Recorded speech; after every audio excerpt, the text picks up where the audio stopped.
Hello everyone, welcome to अधिगम शुल्क। मेरा नाम शोभना है और सीटेट सितंबर 2026 को टारगेट करते हुए कर रहे हैं हम यहाँ पे सीडीपी यानी बाल विकास का टॉपिक। और बाल विकास के टॉपिक में फिलहाल हम कर रहे हैं बहुत ही बेहद इंपॉर्टेंट क्वेश्चन, असर्शन और रीजन बेस्ड। हम कर रहे हैं यहाँ पे 50 क्वेश्चंस को मैंने 2 पार्ट्स में डिवाइड किया था। 1 to 25 क्वेश्चंस मैंने ऑलरेडी आप लोगों से डिस्कस कर लिया है और आज जो हम कर रहे हैं 25 to 50 क्वेश्चंस जो है वो हम डिस्कस करने वाले हैं। ठीक है, तो ये क्वेश्चंस जो है वो आपके एग्जाम पॉइंट ऑफ व्यू से बहुत ही ज़्यादा इम्पॉर्टेंट है। और अगर आपने फर्स्ट पार्ट नहीं देखा है तो उस वीडियोस की मैं जो है लिंक इसमें डिस्क्रिप्शन बॉक्स में डाल दूंगी, आप उसको देख लीजिएगा। आपके एग्जाम्स में इनसे असर्शन और रीजन से आप लोगों को पता है कि 4 से 5 क्वेश्चंस आपको देखने को मिल जाते हैं। सो ये क्वेश्चंस आपको वहाँ पे थोड़ा कंफ्यूजन भी क्रिएट करता है और आपके लिए होता क्या है कि वहाँ पे चीज़ों को हमें पता, कॉन्सेप्चुअल क्लैरिटी तो रहती है बट हम कंफ्यूज हो जाते हैं कि हमें क्या करना है, इसमें असर्शन और रीज़न एक दूसरे के साथ रिलेट हो रहा है या नहीं हो रहा है। तो इसलिए पॉइंट मोटिव यही है कि असर्शन रीज़न बेस्ड क्वेश्चन को ज़्यादा से ज़्यादा डिस्कस किया जाए। ठीक है, तो 25 नंबर क्वेश्चन तक डिस्कस कर लिया है। आज हम 26 नंबर क्वेश्चन कर रहे हैं डिस्कस। 26 नंबर क्वेश्चन हमसे कह रहा है कि affective teachers familiarize themselves with daily lives and socio-cultural background, यानी कि प्रभावी शिक्षण शिक्षार्थियों के दैनिक जीवन और सामाजिक सांस्कृतिक पृष्ठभूमि से परिचित होते हैं। तो देखिए, इफेक्टिव टीचर क्या होते हैं, इफेक्टिव टीचर का काम क्या होता है। प्रभावी शिक्षक का काम होता है अपनी टीचिंग लर्निंग प्रोसेस को मीनिंगफुल बनाना। ठीक है, यानी कि अर्थपूर्ण बनाना, ये इनका काम होता है। साथ ही साथ अब अर्थपूर्ण बनाने के लिए ये कौन कौन सी चीजों को यूज करेंगे, तो यहाँ पे वो डेली लाइफ से कनेक्ट करेंगे अपनी अधिगम को। ठीक है, डेली लाइफ से कनेक्ट करेंगे, समाज यानी सोसाइटी के साथ कनेक्ट करेंगे, कल्चर यानी संस्कृति के साथ कनेक्ट करेंगे। तो इस तरह से जब आप चीज़ों को रिलेट कर देते हैं, बहुत सारे मल्टीपल रिसोर्सेज को अपने टीचिंग लर्निंग में इस्तेमाल करते हैं, तो वो आपकी इफेक्टिव टीचिंग कहलाती है। और ये काम जब टीचर करते हैं ये इफेक्टिव टीचर होते हैं।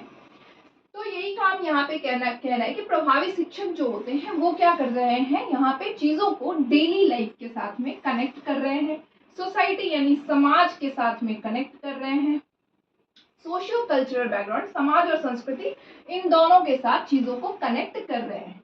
तो ये बात बिल्कुल असर्शन जो है वो हमसे सही कह रहा है। ठीक है, नेक्स्ट कह रहा है, रीजन कह रहा है learning take place in a social context. हमारा अधिगम जो है वो किस संदर्भ में होता है, तो अधिगम हमारा सोशल कॉन्टेक्स्ट में होता है। ये बात भी बिल्कुल सही है, क्योंकि जब आप लर्निंग करते हैं, जब आप पढ़ते हैं तो लोगों के साथ आप कनेक्ट होते हैं। आपकी जो लर्निंग होती है, लर्निंग कैसी आपकी होती है, आप या तो फॉर्मल वे में पढ़ते हैं या फिर आप इनफॉर्मल वे में पढ़ते हैं।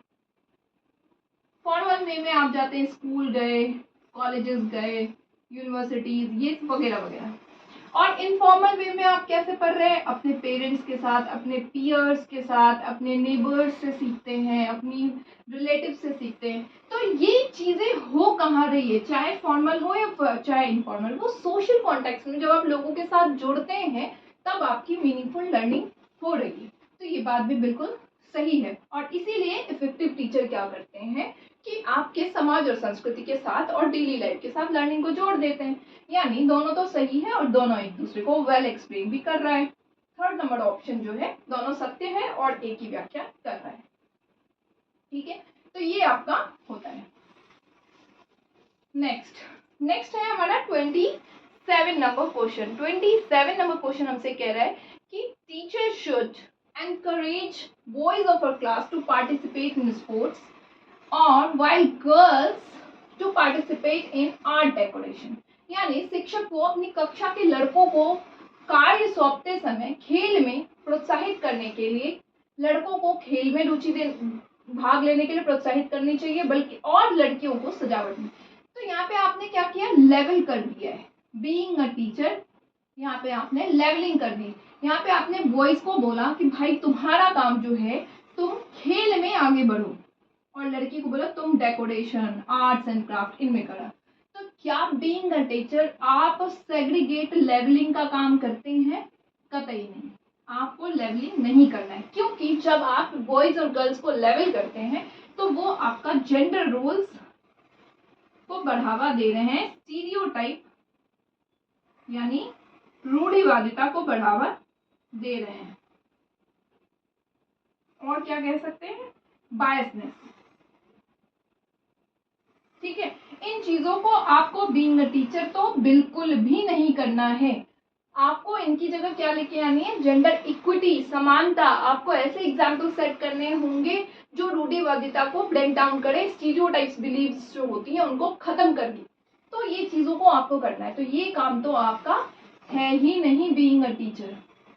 ठीक है, नेक्स्ट रीजन कह रहा है children acquire gender roles primarily because of the underlying biological differences. क्या आपको लगता है कि लड़के और लड़कियां जो है वो अपने जेंडर रोल्स जो होती हैं, बच्चे मुख्य रूप से अंतर्निहित जैविक मतभेदों के कारण लिंग भूमिकाएं प्राप्त करते हैं? क्या आपको लगता है कि बॉयज जो है स्पोर्ट्स में इसलिए हैं क्योंकि ये बायोलॉजिकल डिफरेंसेस इनके बीच में है? ऐसा तो मुझे बिल्कुल नहीं लगता, क्योंकि आज के डेट में आप देख रहे हैं कि बॉयज जो है स्पोर्ट्स में भी, क्रिकेट्स में भी बहुत, लड़कियां बहुत अच्छा कर रही हैं और बॉयज भी बहुत अच्छा कर रहे हैं। इवन जेंडर में आप गर्ल्स में आप देखेंगे आर्ट्स एंड क्राफ्ट्स में कई ऐसे आपको जो है क्राफ्ट्समैन मिल जाएंगे जो बहुत अच्छा कर रहे हैं, क्राफ्ट्स पर्सन जिनको हम बेसिकली नाम देते हैं, तो उसमें आपको मेल भी बहुत अच्छा दिख जाएंगे। तो ये बात, हम बायोलॉजिकल डिफरेंसेस आपके फिजिकल स्ट्रक्चर में जरूर है, बाकी कॉग्निशन हो, चाहे मेंटल हो, चाहे इमोशनल हो, इन सब में आपको डिफरेंसेस नहीं देखने को मिलता है, तो दोनों ही गलत है। सेकेंड नंबर ऑप्शन के साथ हम यहाँ पे जा रहे हैं। ठीक है, नेक्स्ट नेक्स्ट है हमारा 28 number question. 1 second, 28 number question हमसे कह रहा है कि असर्शन कह रहा है children below the age of 5 to 6 years should not be pressurised to write properly within the line. यानी कि बच्चे जो होते हैं 5 से 6 वर्ष से जो कम है आयु के बच्चे, उन्हें ठीक तरीके से लाइंस के अंदर लिखने के लिए आपको बिल्कुल कि ये बेटा ऐसे 4 लाइंस होते हैं ना जो बच्चों के, तो आप बोल रहे हो बेटा ए जो है इसी लाइंस के अंदर लिखना है, बी जो है वो इसी लाइंस के अंदर लिखना है। इस तरह से आपको बिल्कुल ही प्रेशराइज नहीं करना है, क्योंकि छोटे बच्चे हैं तो वो अभी सीख रहे हैं। देखिए, आपने फिजिकल डेवलपमेंट में 2 चीजें पढ़ी थी, डेवलपमेंट में, फिजिकल डेवलपमेंट में आपका होता है, एक होता है ग्रॉस और एक होता है फाइन। ग्रॉस होता है आपका जिसमें आपके बच्चे की जो डेवलपमेंट होती है वो कैसे होती है, पहले ग्रॉस मोटर स्किल्स उनकी डेवलप्ड होती है और फिर उनकी फाइन यानी सूक्ष्म जो है मोटर स्किल्स, सूक्ष्म शारीरिक गतिविधियां उनकी डेवलप्ड होती है। तो ये कुछ इस तरह से प्रोसीड करता है। ठीक है, इस तरीके से प्रोसीड करता है। तो ग्रॉस में क्या होता है, आपकी बड़ी मांसपेशियां जो होती हैं उनमें आपको कंट्रोल दिखता है, जिसकी वजह से आप देखेंगे बच्चे पहले किसी चीज को उठाना जो है पूरी हाथों को इन्वॉल्व करते हैं और फिर उठाना स्टार्ट करते हैं, और धीरे धीरे जब उनकी लार्ज मांसपेशियां जो होती हैं वो जब डेवलप्ड हो जाती हैं तब उनकी फाइन मतलब छोटे छोटे मांसपेशियां, स्मॉलर मसल्स जो होती हैं वो डेवलप्ड होती हैं, और इनके डेवलप्ड होने का जो टाइम पीरियड होता है वो आप समझ लीजिए 5+ years होता है। ठीक है, अब फाइन मसल्स जो होती है, मांसपेशियां जो होती है, उनकी वजह से बच्चे छोटे छोटे काम कर पाते हैं, जैसे कि राइटिंग लिखने का काम, आर्ट्स एंड क्राफ्ट्स का काम। तो अभी बच्चा जो है, छोटे बच्चे जो हैं 5 से 6 साल के बच्चे, उनकी फाइन मसल्स जो होंगी वो भी डेवलप्ड ही हो रही है, तो वो जरूरी नहीं है कि वो प्रॉपर लाइन पे लिख पाए, हो सकता है वो कुछ इस तरह से लिख दे, हो सकता है वो कुछ इस तरह से लिख दे। तो आपको बिल्कुल प्रेशराइज्ड नहीं करना है, क्योंकि इस टाइम पे उसकी डेवलपमेंट फाइन मसल्स में हो ही रही है। ठीक है, तो ये बात बिल्कुल सही है। अब रीजन देखते हैं। रीजन कह रहा है children gain a control of fine motor skills from 5 to 6 year onwards. बिल्कुल सही बात, अभी अभी हमने कहा कि ये 5 से 5+ में इसमें डेवलपमेंट होना स्टार्ट होता है, तो चूंकि 5+ में इसकी डेवलपमेंट हो रही है अभी इस वक्त में, तो आप इसको प्रेशराइज नहीं करेंगे। आप ये बात बीइंग अ टीचर समझ रहे हैं, तो ये चीजें होती है। Both is true and correct explanation R is correct explanation of A. Third number option इसका राइट ऑप्शन बन रहा है। ठीक है, नेक्स्ट 29 नंबर क्वेश्चन। अब 29 नंबर क्वेश्चन हमसे कह रहा है कि teacher should distance themselves from students. क्या टीचर को अपने स्टूडेंट के साथ में दूरियां बना लेनी चाहिए? कनेक्शन नहीं करना चाहिए, उनको दूरियां बना लेनी चाहिए? बिल्कुल भी नहीं। टीचर को काम क्या है? टीचर का काम होता है कनेक्शन बनाने का। टीचर को कनेक्ट होना है। कैसे? टीचर को कनेक्ट होना है चाइल्ड के साथ में। कौन कौन से कॉन्टेक्स्ट में? तो एक तो आपको इमोशनली,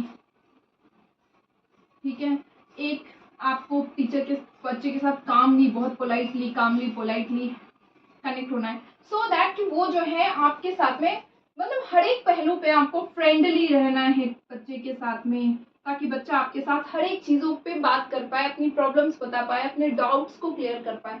तो आप टीचर जो है बच्चे के साथ डिस्टेंस वाली चीज़ें तो बिल्कुल नहीं करेंगे।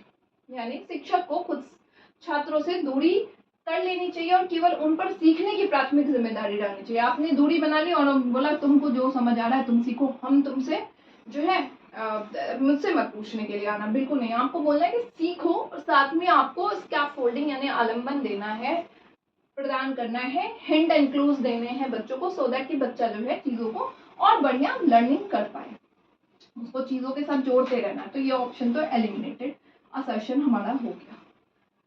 अब कह रहा है reason learning take place effectively in an authoritative rather than a democratic. क्या आपको लगता है कि अधिगम जो है लोकतांत्रिक होने के बजाय आधिकारिक रूप से होने चाहिए? बिल्कुल भी नहीं। अथॉरिटेटिव हमारा पुराना टाइम होता था। अथॉरिटेटिव में क्या होता था?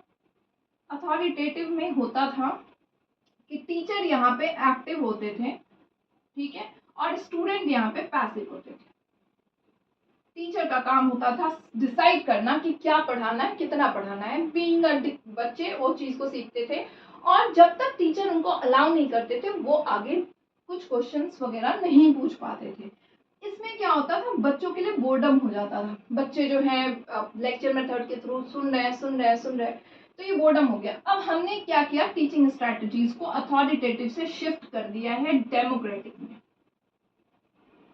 अब यहाँ पे हम कह रहे हैं डेमोक्रेटिक यानी लोकतांत्रिक का मतलब हुआ कि हमने बच्चों को फ्रीडम दे दिया, टीचर ने दे दिया फ्रीडम स्टूडेंट्स को। अब यहाँ पे टीचर भी एक्टिव है और स्टूडेंट्स दोनों ही एक्टिव हैं, ठीक है, सक्रिय रूप से काम कर रहे हैं, और बच्चे को ये फ्रीडम मिली हुई है कि भैया तुमको जहाँ जितना पता है, जो नहीं पता है, जो तुम्हें पूछना है पूछो, सारी चीजें तुम मुझसे पूछ लो। तो यहाँ पे बच्चा जो है वो हैप्पी होता है, वो एक्टिव रहता है, उसको अच्छा लगता है, इंटरेस्ट उसकी बनी रहती है। तो ये चीजें हैं। तो ये तो गलत हो गया हमारा ऑप्शन। अगर डेमोक्रेटिक होता तो हम कह देते कि भाई सही बात है ये।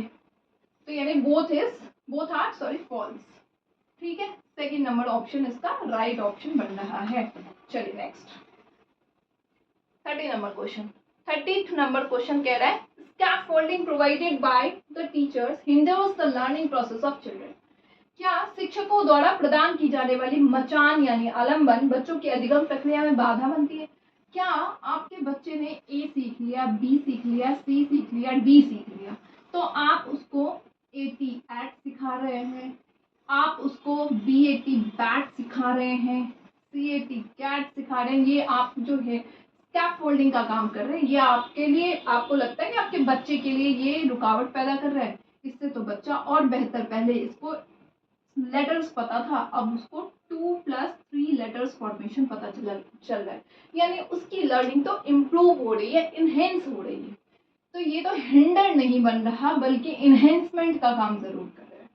तो ये भी रॉन्ग हो गया हमारा। अब रीजन कह रहा है ले Vygotsky propose that children learn independently bye acting upon and manipulating the environment. क्या ले वाइगोस्की का ऐसा मानना है?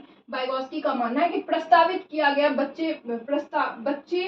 ले वाइगोस्की ने प्रस्तावित किया कि बच्चे पर्यावरण पर कार्य करके और हेरफेर करके स्वतंत्र रूप से सीखते हैं। वाइगोस्की का कहना था कि बच्चे सीखते तो खुद से हैं, बट वो किसके साथ सीखते? सोसाइटी के साथ। सोसाइटी और कल्चर यानी कि समाज और संस्कृति ये बहुत अहम भूमिका निभाती है। साथ ही उन्होंने लैंग्वेज को भी वैल्यू दिया, क्योंकि आप जिस जगह पे रहते हैं, जिस संस्कृति में रहते हैं वहाँ पे आपको जिस भाषा का इस्तेमाल करते हैं वो आपके विकास करता है। तो ये चीज़ें उन्होंने कहा था, तो ये बात भी आपकी कहीं ना कहीं एलिमिनेटेड हो जाती है, रॉन्ग हो जाती है, क्योंकि वाइगोत्स्की के हिसाब से समाज संस्कृति ज़्यादा हेल्प करती है, तो बच्चे स्वतंत्र रूप से अकेले तो नहीं सीखते। तो सेकेंड नंबर ऑप्शन इसका राइट ऑप्शन बन रहा है। ठीक है, next 31 number question. 31 number question कह रहा है कि learning is always situated in a social context. क्या अधिगम हमेशा सामाजिक संदर्भ में स्थित है? तो अभी अभी आपने देखा कि लर्निंग जो है वाइगोत्स्की हो मतलब कंस्ट्रक्टिविस्ट रचनावाद जो होते हैं, रचनावाद का मानना है कि भाई लर्निंग जो है ना वो सोसाइटी के साथ में सोशल कॉन्टेक्स्ट सामाजिक संदर्भ में बढ़िया होगा, क्योंकि इस तरह से बच्चा अलग अलग लोगों से जुड़ता है, और जब जुड़ता है डेली लाइफ में चीज़ों को, लोगों से बहुत नई नई चीज़ें उसके अंदर सीखने को मिलती है। तो सामाजिक संदर्भ में बच्चा बहुत जितना ज़्यादा सोसाइटी के साथ में रहता है, जितना इंटरेक्शन एक्सपोजर का मौका मिलता है, उतना ज़्यादा सीखता है। तो ये बात बिल्कुल सही है। अब रीज़न कह रहे हैं what is learned cannot be separated from how it is learned and used। जो सीख लिया गया है इस बात से अलग नहीं किया जा सकता कि इसे कैसे सीखा और इसको उपयोग कैसे किया। मतलब आप जो है जो आपने सीख लिया अब तक के लाइफ में, क्या आप उसको चाह करके भी अलग कर लेंगे? अब जिस बच्चे को आपने A to Z सिखा दिया, 1 to 100 सिखा दिया, तो वो तो उसको किस चीज़ से वो सीख चुका है, वो लोगों के से सीखा, आपसे सीखा, जैसे भी, बट समाज ही कहीं ना कहीं रिस्पॉन्सिबल है, सामाजिक तरीके से ही सीखा है उसने। तो क्या आप उसको हटा देंगे? अब बच्चा भूल जाएगा? बिल्कुल भी नहीं। कंफ्यूजन हो सकते हैं, डाउट्स हो सकते हैं, बट भूल नहीं सकते बच्चे। तो ये चीज़ें भी गलत हो जाती है यहाँ पे, यानी A is true but R is false। ठीक, सॉरी ये बात तो बिल्कुल सही है, what is learned cannot be separated, ये भी सही बात है ना। मतलब जो सीख गया है बच्चा वो जो है सो एक बार अगर सीख लिया तो वो भूला नहीं जा सकता। तो A is true and R is also true and both R is the correct explanation of A। समाज में उसने सीखा या जिससे भी सीखा है, जो एक बार भूल सीख गया वो सीख गया, अब उसको अलग तो नहीं कर सकते हम। इसलिए डेली लाइफ के साथ बच्चों को जोड़ना चाहिए, चीज़ों को सीखने में आसानी मिलेगी, आसान तरीके से सीखेगा बच्चा। 32 नंबर क्वेश्चन असर्शन कह रहा है teacher should provide a lot of scaffolding to children in the forms of prompts and clues. शिक्षकों को संकेत और संकेतों के रूप में बच्चों को बहुत सारे मचान देने की जरूरत होती है। स्कैफोल्डिंग बच्चों को बहुत सारे देने चाहिए। स्कैफोल्डिंग यानी आलम्बन। आप आलम्बन में बच्चों को टेम्पररी हेल्प देते हैं, अस्थायी मदद देते हैं, ये बात आपको पता है। और ये टेम्पररी हेल्प आप तब तक देते हैं जब तक बच्चा जो है स्वतंत्र तरीके से काम नहीं कर पा रहा है। ठीक है, जब वो एक बार स्वतंत्र तरीके से काम करने लगता है, आप अपने टेम्पररी हेल्प जो है स्कैफोल्डिंग उसको आप जो है छोड़ देते हैं, उस टॉपिक से रिलेटेड, उस चीज़ से रिलेटेड। अब यहाँ पे टीचर को जो है कह रहा है असर्शन कि बहुत सारे स्कैफोल्डिंग देने चाहिए। किस फॉर्म्स में आपको स्कैफोल्डिंग देने चाहिए? क्लूज एंड प्रॉम्प्ट्स के थ्रू। ठीक है, यानी संकेतों की मदद से। अब आपने जैसे बच्चे को कुछ पढ़ा लिया कि ऐप के बारे में पढ़ा दिया है, और आप बोल रहे बच्चा ये देखो आप डिक्टेशन ले रहे हो, तो बच्चे को समझ नहीं आ रहा है, लेट सपोज, तो डाउट हो रहे हैं, तो आपने बोल दिया क्लू दिया का ऐट, तो अब आपके फोनिक्स से बच्चा जो है वहाँ पे चीज़ों को सीख लेगा, ज़्यादा बेहतर तरीके से सीखेगा। तो यानी कि आपने जितना हिंट इंक्लूड दिया बच्चों की स्कैफोल्डिंग में, बच्चे के लिए उतनी ज़्यादा बेहतर हुई, और टीचर को देनी चाहिए ताकि बच्चा अच्छी तरीके से काम कर पाए उस चीज़ पे, उसकी पकड़ बने। तो ये बात तो सही है हमारा। रीज़न कह रहा है gene पियाजे emphasized that more knowledgeable others may play a significant role in advancing children's cognitive skill through social interaction। Jean पियाजे इस बात पर जोर देते हैं कि अधिक जानकार अन्य सामाजिक संपर्क के माध्यम से बच्चों के संज्ञानात्मक कौशल को आगे बढ़ाने में महत्वपूर्ण भूमिका निभाते हैं। देखिए जीन पियाजे नहीं कहते हैं, ये बात तो वाइगोत्स्की हमारे कहते हैं, स्कैफोल्डिंग की बात करते हैं, यानी ZPD। और आपने इसको बहुत अच्छे से देखा भी है कि ZPD क्या होता है, जिसमें ये आपके बच्चे का कॉग्निशन है, संज्ञान है, और आपका बच्चा परिपक्व है तो आप उसको उसके संज्ञान का स्तर बढ़ाते हैं। ये संज्ञान जो यहाँ से आपने उसको बढ़ा करके यहाँ तक ले गए हैं, ये आपका ZPD कहता है। ठीक है, और ये किसके थ्रू आप करते हैं? स्कैफोल्डिंग के थ्रू करते हैं। और करता कौन है स्कैफोल्डिंग का काम? MKO, जो आपसे अधिक जानकार है उस फील्ड में। तो ये चीजें वाइगोत्स्की का कहना है, जीन पियाजे का तो कहना ही नहीं है। तो यानी A is true but R is false, first number option इसका राइट ऑप्शन बनता है। 33 नंबर क्वेश्चन। 33 नंबर क्वेश्चन कह रहा है an effective pedagogical strategy is to ask children to more linkage of new information with what they already know. यानी एक प्रभावी शैक्षिक रणनीति बच्चों की नई जानकारी से संबंध बनाने के लिए है जो वो पहले से जानता है। यानी कहने का मतलब है कि इफेक्टिव, बहुत ही प्रभावी शिक्षण, बेहतर तरीका पढ़ाने का क्या है कि आप बच्चे के प्रीवियस नॉलेज के साथ में नई नॉलेज को लिंक कर दीजिए। न्यू नॉलेज को, नई जानकारी को लिंक कर दीजिए। कैसे करेंगे आप? आपको बच्चे को जो है, जब आप किसी बच्चे को पढ़ाते हैं कोई चीज, जैसे आपने पढ़ाया मैटर के बारे में, तो मैटर के बारे में जब आपने पढ़ाया उससे पहले बच्चे को आपने क्या किया, पहले से पूछा कि बेटा आपको जो है 3 ऑब्जेक्ट्स दिए, आपको कुछ पता है इनके बारे में? एक में आपने सॉलिड चीजें दे दी, एक में आपने गैस और एक में आपने लिक्विड चीजें दे दी। अब बच्चे को आप जो है पुरानी जानकारी को पहले आपने पूछा, पहले आपने जाना, लिंक किया, अब उसको आपने उसके लेवल को बढ़ाना स्टार्ट किया, जहां से उसको नॉलेज था वहां से उस नॉलेज को हम बढ़ाते जा रहे हैं और न्यू नॉलेज की तरफ लेते जा रहे हैं। अब इससे क्या होगा कि ये बच्चे को जो चीजें समझ है वहां से उसकी रुचि, इंटरेस्ट भी पैदा हो जाएगी और साथ ही साथ उसकी लर्निंग भी मीनिंगफुल होती रहेगी। उसको चीजें ज्यादा अच्छी तरीके से धीरे धीरे आप बढ़ाते जा रहे हैं। तो आप कई बार देखते हैं कि जब चैप्टर्स होते हैं, जब बच्चा नए सेशन में जाता है तो उसके पुराने जो चैप्टर्स होते हैं, बेसिकली मैथ्स वगैरह में कई बार देखा है, तो उसके पुराने एक आधा चैप्टर्स जो होंगे वो आपको देखेंगे कि आप प्रीवियस क्लासेस के चैप्टर्स रहता है, सो दैट उनके प्रीवियस नॉलेज को लिंक करते हुए आगे बढ़ना है। तो ये बिल्कुल ही सही तरीका है। रीजन कह रहा है identifying commonalities and differences can help children to organize information which help them to think as well as remember better. समानताएं और मतभेदों की पहचान करने से बच्चों की जानकारियां व्यवस्थित करने में मदद मिलती है और उन्हें बेहतर सोचने के साथ साथ याद करने में भी मदद मिलती है। बिल्कुल, जब पहले से उन्हें चीजों के मैटर के बारे में कुछ कुछ चीजें पता थी कि वो ऑब्जेक्ट को क्लासिफाई कर सकते थे कि ये सॉलिड है, लिक्विड है, गैस है। अब जब आपने मैटर को बहुत अच्छी तरीके से सॉलिड के बारे में वेल एक्सप्लेन किया, लिक्विड के बारे में वेल एक्सप्लेन किया और गैसेस के बारे में आपने वेल एक्सप्लेन किया, तो यहाँ पे क्या हुआ कि यहाँ को बच्चे को पहले तो समानताओं के बारे में पता था, समानताओं से वो लेकर के नई इन्फॉर्मेशन तक गया और उसको चीजें बेहतर तरीके से समझ आई। तो ये भी रीजन भी सही है और दोनों एक दूसरे को वेल एक्सप्लेन भी कर रहे हैं। तो थर्ड नंबर ऑप्शन भी राइट ऑप्शन बन रहा है इसका। नेक्स्ट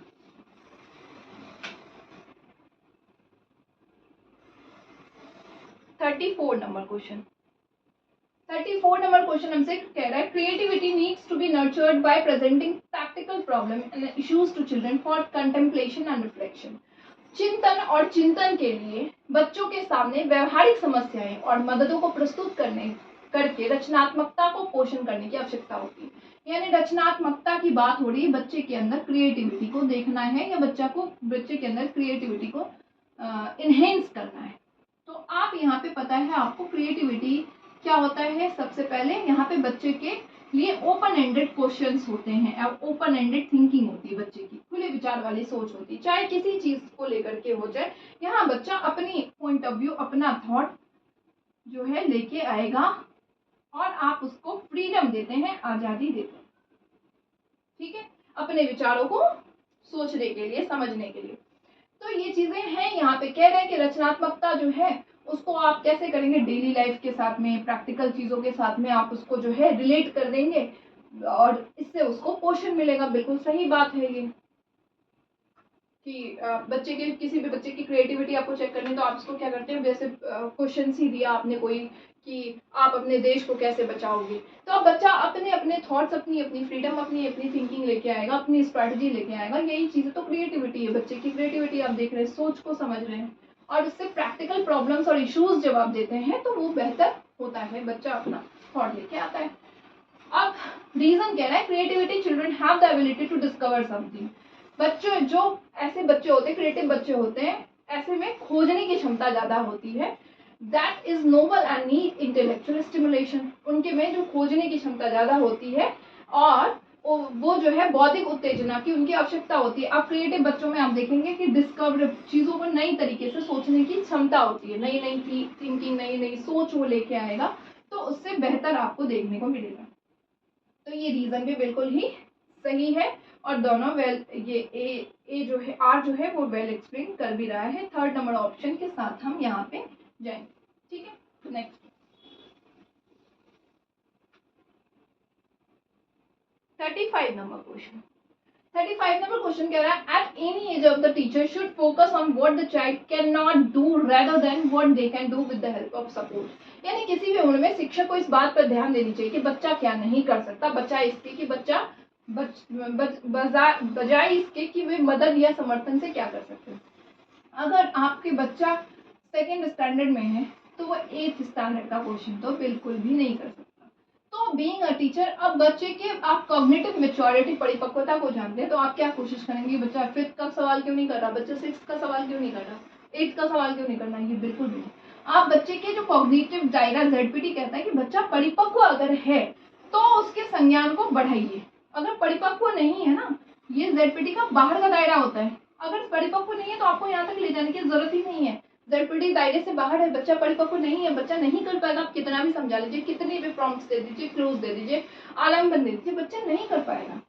तो ये बात जो है बिल्कुल गलत है। रीजन कह रहा है ले Vygotsky propose that learning should include only those behaviour that the child can do independently. देखिए एक बात तो है, वाइगोस्की जो है, पहले हिंदी में पढ़ लेते हैं। ले वाइगोस्की ने प्रस्तावित किया कि सीखने में केवल उन व्यवहारों को शामिल किया जाना चाहिए जो बच्चा स्वतंत्र रूप से कर सकता है। वाइगोस्की कभी भी ये नहीं कहते हैं कि इंडिपेंडेंटली बच्चा सीखता है, वाइगोस्की का तो कहना है बच्चे समाज, संस्कृति, लोग, दोस्त, इन सब के साथ बेहतर सीखता है। तो ये चीजें तो यहीं पे एलिमिनेटेड हो गई है। थर्ड नंबर ऑप्शन के साथ हम जाएंगे। Third number option both are false. Next 36 number question. 36 number question हमसे कह रहा है कि self regulation and impulse control should be a vital component of school curriculum. स्वनियमन और आवेग नियंत्रण स्कूली पाठ्यक्रम का एक महत्वपूर्ण घटक होना चाहिए। मैंने बच्चे को आप जो है एक्सपोजर दे रहे हैं किस चीज के लिए, सेल्फ रेगुलेशन के लिए, स्वनियमन के लिए। अब स्वनियमन करने से बच्चा सेल्फ रेगुलेटेड होगा। जब आपने देखा होगा बच्चों को कई बार आप जो है ऐसे देते हैं कि मतलब जो फॉर्मल स्कूल में बच्चे जब जाते हैं तो आप देखते हैं उनको बोला जाता है अपना काम खुद करो, तुम अपनी चीजें खुद खाओ, खुद पियो। यहाँ पे बच्चे के बहुत सारे होलिस्टिक डेवलपमेंट, सर्वांगीण विकास इस चीज से होता है। कैसे होता है, एक तो बच्चा जो है अपनी चीजें खुद से स्वयं कर रहा है, तो उसके अंदर जो है एक कॉन्फिडेंस बिल्डअप हो रहा है कि ये काम तो मैं कर सकता हूँ, ये कर सकता। अब मेरी बेटी है, जब तक फॉर्मल स्कूल में नहीं गई थी वो खुद से खाना खाना नहीं चाहती थी, अब वो खुद से खाना खाने के लिए रेडी हो जाती है कि वो खुद से खा लेगी। तो ये सेल्फ रेगुलेशन है। अब इससे बच्चों के क्या और क्या चीजें होंगी, दूसरी चीजें हैं, एक दूसरे के साथ देख करके बच्चा बहुत कुछ सीखता है, दूसरे बच्चों से नई अच्छी अच्छी आदतें सीखेगा, उसके इमोशन यानी भावनाओं पे कंट्रोल आएगा, उसको उसके बिहेवियर में आपको चेंजेस देखने को मिलेगा। तो काफी चीजें बेहतर होती है और ये स्वनियमन जो है वो स्कूल करिकुलम का एक बहुत इंपॉर्टेंट कंपोनेंट होनी चाहिए और होती है। ये बात बिल्कुल सही है। रीजन कह रहा है कि social emotional skills help students to regulate their own learning. सामाजिक भावनात्मक कौशल छात्र को अपने स्वयं के सीखने को विनियमित करने में मदद करते हैं। बिल्कुल सही बात है कि जब आपके सोशल और इमोशनल स्किल्स जो होती हैं, आप समाज के साथ में जब घुलते हैं, लोगों के साथ कनेक्ट होते हैं, तो आपको अपने इमोशंस पे कंट्रोल करना आता है, लोगों के साथ गेस्चर्स जैसी चीजें आती है, कैसे किसके साथ में आपको ट्रीट करना है, एटिकेट्स जैसी चीजें आपको सीखने में आती है। तो ये भी बिल्कुल सही है, लर्निंग में हेल्प करता है ये चीज। और इससे बच्चा जो है सेल्फ रेगुलेशन की तरफ जाता है, सेल्फ अपनी लर्निंग को बेहतर समझ पाता है। जैसे मान लीजिए मार्क्सिट आया बच्चे का, तो जब वो सेल्फ रेगुलेट करेगा तो उसको समझ आएगा कि मेरी किस चीज़ में कितने एरियाज में डाउट्स हैं, कम है, कमी है, स्ट्रेंथ क्या है, वीकनेस क्या है, इंटरेस्ट क्या है।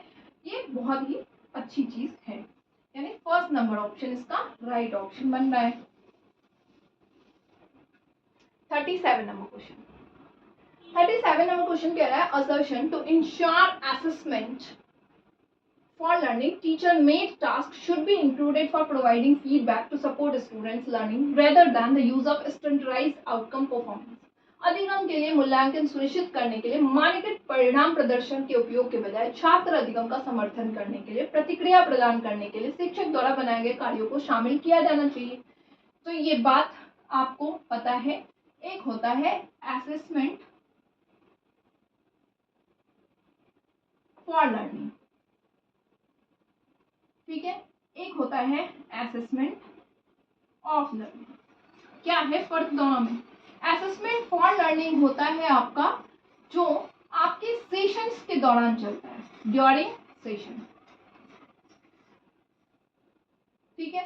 अब यहाँ पे बच्चा जिस स्टैंडर्ड में है वो उस पूरे प्रोसेस, पूरे स्टैंडर्ड जब तक वो चल रहा है वो तब तक ये चलता है, ठीक है। इसमें बच्चे की इम्प्रूवमेंट की बात की जाती है, बच्चे के वीक एरियाज की बात की जाती है, स्ट्रेंथ की बात करी जाती है। कुल मिलाकर के बच्चे के डेवलपमेंट पे, विकास पे ये फोकस्ड है, ठीक है। और असेसमेंट ऑफ लर्निंग जो है ये आपके एंड ऑफ द सेशन होता है। यहाँ पे ये जजमेंटल नेचर का है,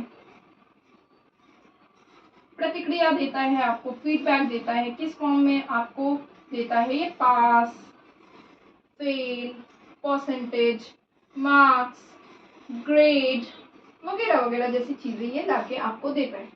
तो असेसमेंट जो है, असेसमेंट फॉर लर्निंग जो है, ये कह रहा है क्वेश्चन, असर्शन हमसे कि असेसमेंट फॉर लर्निंग आपका जो है फोकस्ड किस पे होना चाहिए कि स्टूडेंट के लर्निंग को सपोर्ट करने के लिए होना चाहिए, ना कि स्टैंडर्डाइज आउटकम परफॉर्मेंस के लिए। बिल्कुल ही सही बात है। हम असेसमेंट फॉर लर्निंग हमारा एनसीएफ इसीलिए बनाया है। अब रीजन कह रहा है standardise test are more align with the assessment of learning rather than assessment for learning। यानी स्टैंडर्डाइज टेस्ट जो आपका एक टेस्ट होता है एंड ऑफ द सेशन, वो लिंक किससे है? असेसमेंट ऑफ लर्निंग से लिंक है। बिल्कुल अभी हमने कहा कि असेसमेंट फॉर लर्निंग में आप सुधार की बात करते हो, यहाँ पे यूनिट टेस्ट आप ले लेते हो, एमसीक्यूज ले लेते हो, कुछ भी ले सकते हो। बट जब असेसमेंट ऑफ लर्निंग की बात आती है तो वहाँ पे आप क्या करते हैं? आप एक स्टैंडर्डाइज सेट बनाते हैं, 80 मार्क्स का आप लेते हैं रिटन और 20 मार्क्स का आप लेते हैं ओरल, और वहाँ पे आप जो है लिंक करते हैं उसको। तो ये बात सही है कि स्टैंडर्डाइज टेस्ट किसके साथ लिंक है? ऑफ लर्निंग के, ना कि फॉर लर्निंग के साथ में। तो ये दोनों ही एक दूसरे के साथ में सही है और वेल एक्सप्लेन्ड भी कर रहा है कि फॉर लर्निंग जो है आपके इम्प्रूवमेंट के लिए होनी चाहिए और स्टैंडर्डाइज टेस्ट आपके जो है ऑफ लर्निंग के लिए होना चाहिए। तो बिल्कुल ही सही बात है, वेल एक्सप्लेन्ड भी है। फर्स्ट नंबर ऑप्शन आपका बन रहा है, ठीक है। नेक्स्ट 38 नंबर क्वेश्चन हमसे कह रहा है कि children's development is the direct result of unfolding of genetical code. बच्चों का विकास जो है अनुवांशिक कोड का प्रत्यक्ष परिणाम है। क्या आपने विकास में ये देखा कि सिर्फ डेवलपमेंट जो है वो प्रत्यक्ष परिणाम है? हमने तो ये पढ़ा कि डेवलपमेंट जो है विकास में हेरिडिटी और इन्वायरमेंट, अनुवांशिकता और पर्यावरण का पूरा आपने देखा असर होता है। अगर बच्चे को अनुवांशिकता मिली हुई है अपने पेरेंट्स के साथ में और उसके साथ उसको एनवायरनमेंट का सपोर्ट हो रहा है, तो यहाँ पे आपको डेवलपमेंट बढ़िया देखने को मिलेगा। ये चीज़ हमने पढ़ी है। अगर इसका एक भी चीज़ आपको नहीं मिला है, लेट सपोज एक बच्चे को अनुवांशिकता का तो मिला हुआ है सपोर्ट बट पर्यावरण का नहीं मिला हुआ है, तो आपको उसके डेवलपमेंट में कमी, रुकावट देखने को मिलेगी, क्योंकि उसको एक्सपोजर नहीं मिला तो वो वहाँ तक नहीं पहुँच पाया। तो ये तो बात बिल्कुल गलत है। अब रीजन कह रहा है children is a natural biological stage of development, childhood is a natural biological stage of development. बाल्यावस्था विकास का एक प्राकृतिक जैविक चरण है। बाल्यावस्था विकास का एक जैविक चरण, सिर्फ एक जैविक चरण नहीं है, इसमें कई सारे आपने आयाम देखे हैं चाइल्डहुड के अंदर और कई सारी चीजें देखी है। तो सिर्फ और सिर्फ नेचुरल बायोलॉजिकल स्टेज जो है डेवलपमेंट का कहना भी सही नहीं है। तो यानी कि दोनों ही यहाँ पे फॉल्स हो जाता है, ठीक है। Next 39 number question, 39 number question, oh sorry. Teachers should not associate learning with strict discipline because children do not learn effectively in an environment of fear and stress. शिक्षक को अधिगम को सख्त अनुशासन के साथ नहीं जोड़ना चाहिए, क्योंकि बच्चे सीखते नहीं हैं ऐसे में। भय और तनाव के माहौल में बच्चों को सीखने में मदद नहीं मिलती। अब बच्चों को आप डरा के धमका के बोलेंगे कि तुम सीखो भाई, तुम सीखो, जितना नहीं सीखोगे तो तुम्हें डंडे से पीटूंगा। अगर उसको समझ ही नहीं आया, वो आपके साथ पूछ ही नहीं पा रहा, कनेक्शन नहीं बना पा रहा, तो आप उसकी डेवलपमेंट तो नहीं देखेंगे, उसकी चीज़ों की क्लैरिटी ही उसको नहीं मिली।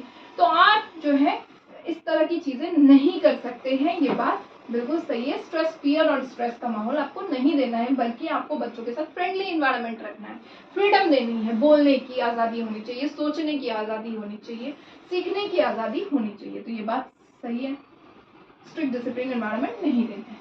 Early childhood is a sensitive period for the development of language. Reason कह रहा है प्रारंभिक बाल्यावस्था जो है विकास के भाषा के विकास के लिए संवेदनशील अवधि है। बिल्कुल सही बात है, हमने नाम चॉम्स्की का पढ़ा हुआ है कि बच्चा जो है सबसे ज्यादा अर्ली चाइल्डहुड एजेस में बच्चा भाषा सीखता है, तो ये एक सेंसिटिव पीरियड है, ये बात तो सही है। बट क्या ये दोनों एक दूसरे के साथ रिलेट कर रहे हैं? जहाँ एक तरफ बच्चों को माहौल देने की बात हो रही है, वहीं भाषा विकास की दूसरी तरफ बात हो रही है। Both are false, but A is not the correct explanation. R is not the correct explanation of R. कौन सा हमारा ऑप्शन है? थर्ड वाला ऑप्शन यहाँ पे बन रहा है, ठीक है। थर्ड ऑप्शन के साथ हम यहाँ पे जाएंगे। नेक्स्ट है 40th number question. 40th number question कह रहा है teacher in the middle class often have different expectation from boys and girls. यानी मध्यम वर्ग के शिक्षक जो होते हैं उनको अक्सर लड़के और लड़कियों में अलग अलग अपेक्षाएं होती है। तो बाय ये बात सही है कि मिडिल क्लासेस जो होती हैं, मध्यम वर्ग के जो शिक्षक होते हैं उनमें थोड़ी सी स्टीरियोटाइप्स वाली चीजें होती है और उनके अंदर बॉयज और गर्ल्स को लेकर के अलग अलग एक्सपेक्टेशन होती है, जो कि होनी नहीं चाहिए, ठीक है। और अब खत्म भी हो रही है ये चीजें, क्योंकि अब हम समझ रहे हैं। रीजन कह रहा है believe about sex differences informs stereotype which often leads to just to levels boys and girls. यानी कि सेक्स मतभेदों के बारे में विश्वास रूढ़िवादिता को सूचित करता है, जो अक्सर केवल दो लेवल की ओर ले जाते हैं, लड़के और लड़कियां। जब आप जो है सेक्स डिफरेंसेस करते हैं तो आप सेग्रीगेट लेवलिंग करते हैं बॉयज एंड गर्ल्स, और वहीं से रूढ़िवादिता आ जाती है कि ये काम लड़कियों का है, ये काम लड़कों का है। तो ये बात भी बिल्कुल सही है और दोनों वेल एक्सप्लेन भी है। 4th नंबर ऑप्शन इसका राइट ऑप्शन बन रहा है, ठीक है। 41 नंबर क्वेश्चन हमसे कह रहा है कि assertion inclusion incorporates acceptance of differences and ensuring that all forms of inclusion are removed। यानी समावेशन में मतभेदों की स्वीकृति होती है और ये सुनिश्चित करना होता है कि आपने बहिष्करण को हटा दिया। बिल्कुल, जब आप एक इंक्लूसिविटी समावेशी कक्षा में आते हैं तो आप इस बात को सुनिश्चित करते हैं कि आपके क्लास में विविधता है, डाइवर्सिटी है, विविध तरीके के अलग अलग बैकग्राउंड के, अलग अलग एक्सपेक्टेशंस के, लैंग्वेज के डिफरेंसेस, बायोलॉजिकल डिफरेंसेस के बच्चे हैं। आप इस चीज को वेलकम करते हैं और यहाँ पे आप किसी को भी सेग्रीगेट नहीं करते हैं, रिमूव नहीं करते, बहिष्करण यहाँ पे नहीं करते हैं। आप क्या करते हैं, इसमें बच्चों को इंक्लूसिविटी, इक्विटी लेके आते हैं, यानी समानता, एम्पैथी एक दूसरे के प्रति लेके आते हैं, यानी एक दूसरे की भावनाओं को समझना। तो बहुत सारी अच्छी चीजें लेके आते हैं, तो ये सही है। रीजन क्या है, diversity should be valued rather than looking it is an obstacle. यानी विविधता को एक बाधा के रूप में देखने के बजाय महत्वपूर्ण मानना चाहिए। बिल्कुल सही बात है, विविधता जो है वो आपके लिए एक रिसोर्सेज की तरह, आप संसाधन के तौर पे मानते हैं, ठीक है। आप संसाधन, रिसोर्सेज के तौर पे मानते हैं और आप वहाँ पे उसको जो है ऑब्स्टेकल, बाधा नहीं मानते। आपको पता है कि अलग अलग तरीके के बच्चे, तो आप मानते हैं कि इससे बच्चों का और भी ज्यादा विकास होगा। तो ये बात बिल्कुल सही है और आर वेल एक्सप्लेन भी कर रहा है। 1st नंबर ऑप्शन इसका राइट ऑप्शन बन रहा है, ठीक है। Next 42 number question.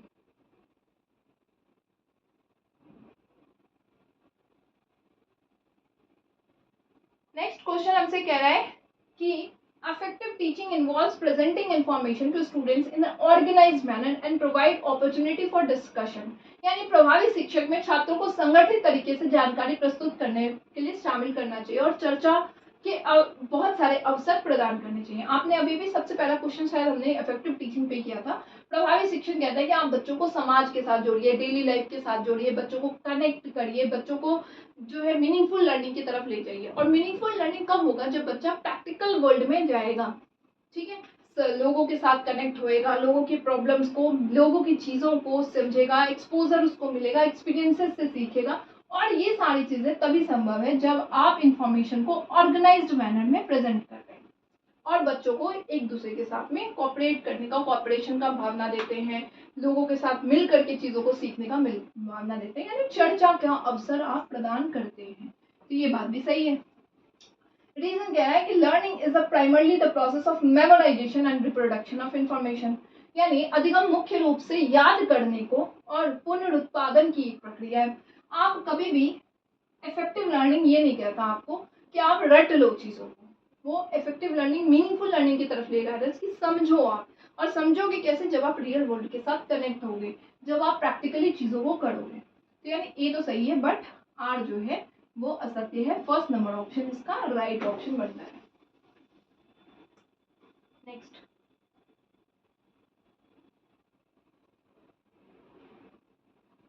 नेक्स्ट है हमारा 44 number question. The purpose of administrating intelligence test and extended observation should be compare children in specific domains and abilities, यानी कि बुद्धि परीक्षण की विस्तारित अवलोकन के प्रशासन का उद्देश्य विशिष्ट डोमेन और क्षमताओं में बच्चों की तुलना करनी चाहिए।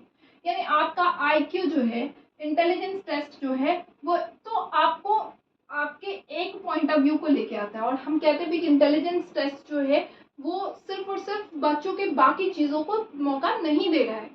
आप पढ़ने में अच्छे हैं, आपकी आईक्यू लेवल अच्छी है, तो ये आपकी इंटेलिजेंस टेस्ट हो गई, बट ज़रूरी तो नहीं है कि आप जो है दूसरे डोमेन्स में भी अच्छे हो सकते हैं। हो सकता है आपकी इंटेलिजेंस स्टडी को लेके कम हो, लेकिन खेल में बहुत अच्छी हो, आर्ट्स एंड क्राफ्ट्स में बहुत अच्छी हो, लैंग्वेज में बहुत अच्छी हो, तो ये चीज़ें तो गलत यहाँ पे हो जाती हैं।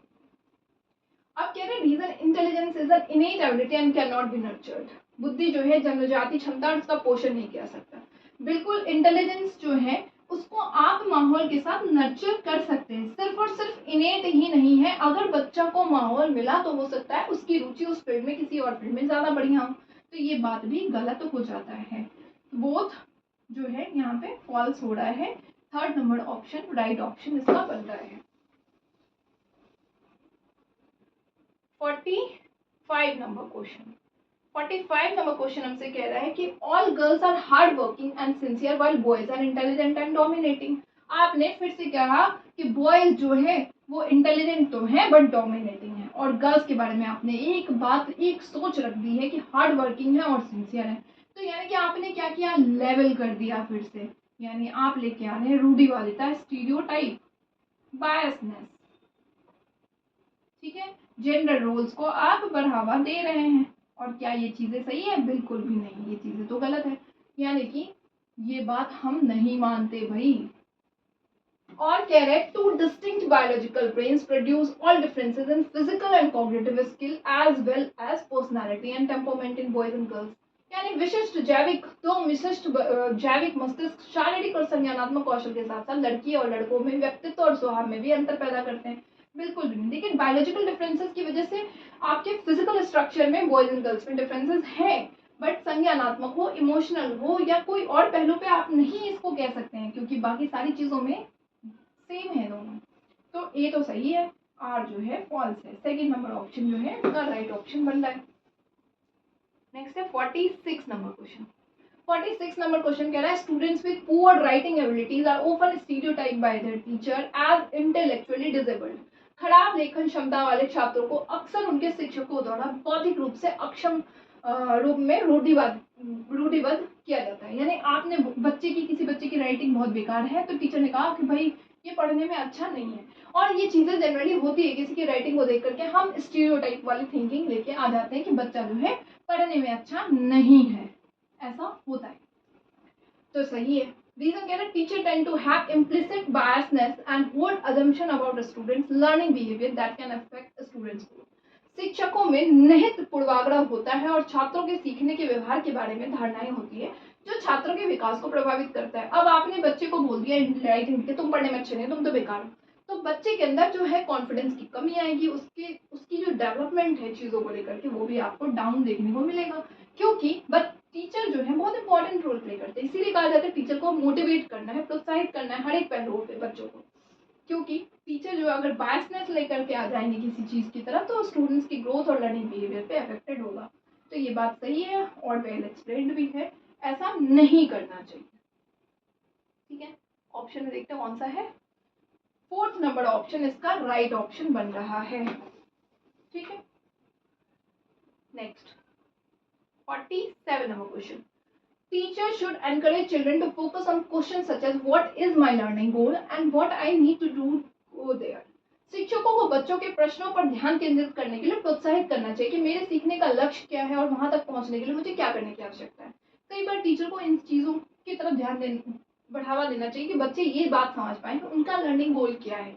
आप देखते हैं कि इसी वजह से कई बार आप जो है बच्चों के लिए वो देते हैं, गाइडेंस एंड काउंसलिंग देते हैं कि इससे बच्चों को एक लर्निंग गोल के बारे में पता लगे, उनकी रुचियों के बारे में पता लगे और वहां तक जाने के लिए उनको क्या करना चाहिए। तो ये गाइडेंस एंड काउंसलिंग का जो कॉन्सेप्ट आया है वो इसी बात को लेकर के आया है कि आप बच्चों के लर्निंग गोल के बारे में आप बच्चों को सेल्फ रिफ्लेक्शन, चिंतन करने का मौका दे रहे हैं और चिंतन करने के मौके में आप उनको एक सही रास्ता, सही तरीका दिखा रहे हैं।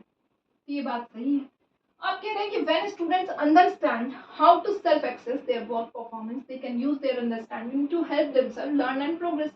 जब छात्र समझते हैं, अपने कार्य प्रदर्शन का आत्म मूल्यांकन करते हैं, तो वो समझते हैं कि सीखने और प्रगति करने में वो इसका उपयोग कैसे कर सकते हैं। बिल्कुल सही बात है। जब बच्चा जो है सीख समझेगा कि मेरा लर्निंग गोल क्या है और मुझे यहाँ तक पहुँचने के लिए क्या करना है, तो जब इन चीजों पे बात करेगा तो यानी वो कर रहा है सेल्फ रिफ्लेक्शन, आत्मचिंतन। और आत्मचिंतन के माध्यम से वो अपने प्रोग्रेस को, वो अपने ग्रोथ को, वो अपने कमियों को, इन सारी चीजों पे नजर देगा और उस पर वर्कआउट करेगा। तो यानी कि ये सही है और वेल एक्सप्लेन्ड भी है। 4th नंबर ऑप्शन इसका राइट ऑप्शन बन रहा है। ठीक है, next 48 number question. 48 number question कह रहा है empathy depends on the ability to understand that others have feeling and to pose their feelings. यानी सहानुभूति या समझने की क्षमता पर निर्भर करता है कि दूसरों की क्या भावनाएं और उनकी भावनाओं को मापने की क्षमता। आप इंक्लूसिव समावेशी कक्षा में आप इंक्लूसिविटी लेके आते हैं, इसमें एम्पैथी इसलिए ही भावना लाते हैं कि बच्चा दूसरों की फीलिंग को समझे, दूसरों को समझेगा तो वो उसकी कल्चर को, उसकी चीजों को, उसके प्रॉब्लम्स को रिस्पेक्ट करेगा। ठीक है, तो ये चीजें बिल्कुल सही बात है। अब रीजन कह रहा है emotion and cognition are not related to each other. देखिए ये रीजन बिल्कुल गलत है क्योंकि हम डेवलपमेंट के डिफरेंट टाइप्स की बात करते हैं और उसमें एक कॉग्निशन है, संज्ञान है और इमोशन यानी भावनात्मक पहलू है। तो हम कहते हैं कि भावना और संज्ञान, भावना, संज्ञान और इमोशन यानी कॉग्निशन, संज्ञान और भावनाएं यानी इमोशन, ये दोनों एक दूसरे के साथ जो है रिलेटेबल है। अगर एक भी अफेक्टेड होगा तो उसका असर आपको देखने को मिलेगा। अगर बच्चे का एग्जाम में कुछ चीजें भूल गया तो आप उसके इमोशंस पे कंट्रोल भी अफेक्टेड देखने को मिलेगा। तो ये बात तो गलत है। तो A is true R is false. Second number option के साथ हम यहाँ पे जाएंगे। ठीक है, 49 second last question. 49 number question कह रहा है if physical development of children is delayed then their social and emotional development gets affected. अभी हमने बात किया कि डेवलपमेंट के कई सारे जो है टाइप्स हैं और सारे टाइप एक दूसरे के साथ इंटर रिलेटेड हैं। एक का प्रभावी होता है तो दूसरे पे देखा जाता है। तो यहाँ पे ये कह रहा है यदि बच्चों के शारीरिक विकास में देरी होगी तो आप उसका असर उसके सामाजिक और भावनात्मक विकास में देखेंगे। ये बात बिल्कुल सही है। रीजन कह रहा है there is a developmental continuity in the course of children's development. यानी बच्चों के विकास के दौरान विकासात्मक निरंतरता होती है, बिल्कुल कॉन्टिन्यूटी होती है, इंटर रिलेटेड होते हैं, अंतर्निहित होते हैं और इस वजह से प्रभाव आपको देखने को मिलता है। तो यानी कि फर्स्ट नंबर ऑप्शन होगा, ए और आर दोनों सत्य है और आर ए की सही व्याख्या कर रहा है। 50th number question. 50th number question is the last question of assertion and reason series. So इसमें कह रहा है children learn values and norms of the society in overt as well as covert. बच्चे समाज के मूल्यों और मानदंडों को प्रत्यक्ष और गुप्त तरीकों से सीखते हैं। बिल्कुल ही सही बात है। आप सोसाइटी में कई चीजें फॉर्मल वे में सीखते हैं, कई चीजें इनफॉर्मल वे में सीखते हैं, कई चीजें आप जो है जन्मजात मतलब इनेट वजह से सीखते हैं, लोगों के साथ में आपने वो चीजें ग्रास्प कर ली है। तो ये बात बिल्कुल ही सही है। प्रत्यक्ष तरीके से भी सीखते हैं और कोवर्ट तरीके से, ओवर्ट और कोवर्ट दोनों तरीके से सीखते हैं। सही बात है। रीजन क्या है, socialisation is the simple process. देखिए सोशलाइजेशन हो, लर्निंग हो, डेवलपमेंट हो, ये सारी चीजें जो है कॉम्प्लेक्स हैं, सिंपल नहीं है, सरल नहीं है, जटिल है, ये जटिल प्रक्रिया है। तो और यहाँ पे पहली बात तो यहीं पे खत्म हो गया। फिर भी और passing and outcome and rituals of the society, यानी सामाजिक रीति रिवाज और अनुष्ठानों को पारित करने की सरल प्रक्रिया है सोसाइटी, बिल्कुल भी नहीं जटिल प्रक्रिया है सोसाइटी। और सोसाइटी के साथ आप नॉर्म्स और वैल्यूज को सीखते हैं, लेकिन जटिल प्रक्रिया है। तो एक तो सही है और आर जो है वो गलत है। सेकेंड नंबर ऑप्शन इसका राइट ऑप्शन बन रहा है। सो 50 क्वेश्चन की ये सीरीज हो गई है डन। आई जस्ट होप आप लोगों को वीडियो अच्छी लग रही होगी। अगर वीडियो अच्छी लगती है तो चैनल को लाइक शेयर एंड सब्सक्राइब जरूर से करिएगा। मिलते हैं नेक्स्ट सेशन में नेक्स्ट वीडियोस के साथ में, तब तक के लिए bye bye and take care.